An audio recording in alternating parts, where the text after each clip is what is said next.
Hi, it's Kevin from Jet Shades, and we're going to install the ultra thins into this nice PA-32 Saratoga. So, of course, the Jet Shades are famous for blocking heat, UV, and glare. And so we're going to put those in, and we're going to start. The first thing we should do is actually wash the window a little bit and make sure it's nice and clean, because once we put the shade in, you want to make sure you get great visibility. So we'll wash that down. So this is the pre-cut ultra thin. You got this out of your package. It should be really clean when you get it. Now, of course, it's going to pick up fingerprints that easily remove. So just try to handle it by the edges. If you've handled it, I've been handling this one quite a bit. Make sure you just go ahead and clean it as well.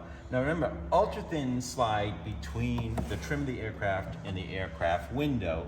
There's no adhesive on here. These are not films. They're not going to stick to your window.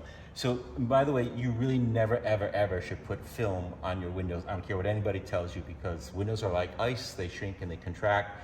When you put films on them, those adhesives keep the windows from expanding, and eventually they build up stresses and they will crack. So, no matter what anybody tells you, you should never put films in your window. And by the way, that would require an STC, supplementary type certificate, to do that. The Jet Shades don't. Why? Because, first of all, they don't attach to the aircraft, and second of all, they're easily removable even during flight. So you can carry them on board, put them in, and take them out, just like you can an iPad. So they do not require an STC. They also have been through PMA by the FAA. So make sure you do the right stuff. There's a lot of people out there peddling some solutions that can make your plane not airworthy is the minute they put them on. So with this, what we're going to do is I usually look for a nice little place where the jet shade will go down, and it's usually in the bottom, and usually I'll put it at an angle, and I might try it this way, or I might come in and try it this way. So you're going to try it a few different ways and see how deep it goes down there. That's great, because once it goes deep like that, you can just bend this. And remember, you can bend these ultra thins. They're not going to break. They're not going to buckle. And they'll just slide right in, and then just move it into position once you get it, and just tucking it in all the way. Just keep on, just gonna keep working it. And look at, you can bend it like I'm doing here until you get it in, and push it behind the trim, and then in you go. Okay, so the ultra thin's all tucked in all the way around, and I want to show you a little trick I use sometimes, and that is I'll relieve an area down in the lower forward corner like this. Why? Because if I ever want to easily pull it out, I can grab my finger down there and just pull the ultra thin right out of the window. Now we're going to give you some finger holes, but that makes it easy as well. So that's a nice little trick you can use, make it easy when you do it. The other thing we did, something super important, we put our nice Jet Shades little sticker right here on the outside of the ultra thin where we knew it was going to be, because that makes it look really cool when people come up to you and say, what are those? It has the Jet Shades logo right on them. So that's another cool thing to do. All right, now on for the next part. The next step is we're going to add our pull knobs and our positioning knobs onto our Jet Shade. Of course, the first step is always to clean it with the alcohol pads provided. So they're going to go about 6 inches in on each side. So we're going to put them here, we're going to put them here, and just wipe it clean, and of course dry them off a little bit, just blot it, get the alcohol nice and clean, and let it dry, and then we'll be good to go. So once we've cleaned it with the alcohol and ready to go, we're going to attach the Velcro, just cut it into the squares if it's not, and attach it to there. We're going to pull the backing paper off of this, and then once we pull the backing paper off, here's the fun part. You want to make sure that the Jet Shade's in the position that you want it. As you can see, mine's a little higher there, so I just might want to move it down a little bit and get it right to the position I want, because this is going to lock it into the position. I look all around and it's good. And then I'm going to take this and I'm going to rest it on the arm, right on the sill here, right on this part on the sill, and then I'm going to push it against it, because that's going to say, okay, I'm going to rest this on the sill, push it against the Jet Shade, and that's going to keep it right in that position from now on. I'm going to hold it for about 60 seconds. Let the adhesive take a good grip on it. The adhesive will take about 24 hours to do a full cure. It gives you about 50% right away though.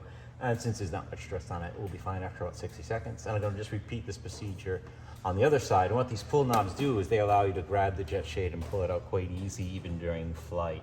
So yeah, so Anyway, while we're waiting, just remember the jet shades are all about blocking heat. When you see other things you stick to your windows that can melt into your windows, by the way. This jet shades are blocking heat, not light. So even things like your rosin visors, the green tint stuff, and the Klingons and all that stuff that you probably shouldn't use in your plane, they only block light anyway. They only block about 15% of the BTUs coming in, where in the cockpit, the jet shades will block 58% of the BTUs coming in, and the premium in the cabin will block close to 76, and I've seen up to 80% of the actual BTUs coming in. So this is about cooling down your aircraft. It'll take about 15 to 25 degrees out of your aircraft, and that's from our customers writing in and telling us. Okay, so this first one should be good, and we'll do the second one. Again, we'll just peel it off. Peel this one off, here we go. Looks like this one's a little easier to peel off. And we're gonna make sure, look around, it's in the position we want it. I'm gonna rest this on the sill, and then I'm gonna stick it like that, and that's gonna hold it in place. Just like that.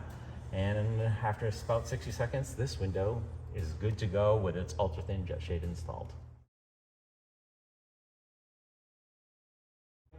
Okay, here's the pilot side. Again, what you want to do is tight cut up behind the trim, and notice how there's a good space in here, so when I push it in, that's really great. You can really just push it up behind that trim, nice and easy, plenty of space.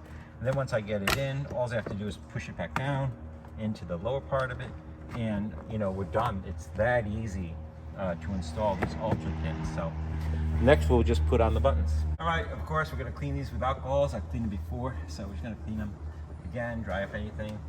Gonna peel off the buttons, and again, the important thing here on the buttons is to make sure you position the shade where you want it before you stick these on. So I'm gonna look all around here and say, yep, it's all good, it's all good, it's all good. I'm gonna rest it right down there, and I'm gonna just push it. I'm gonna hold it for about 60 seconds, and there you go. So that's this one, and then we'll just put the next one in.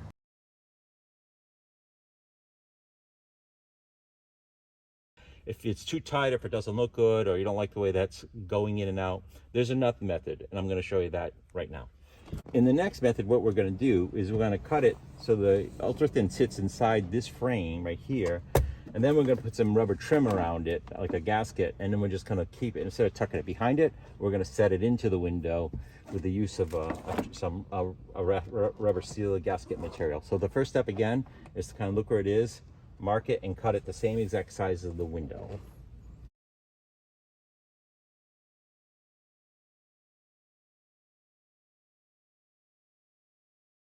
Okay, so now we've trimmed it and we put our trim on, and we're going to stick it into the window, and you want this to be kind of snug in there.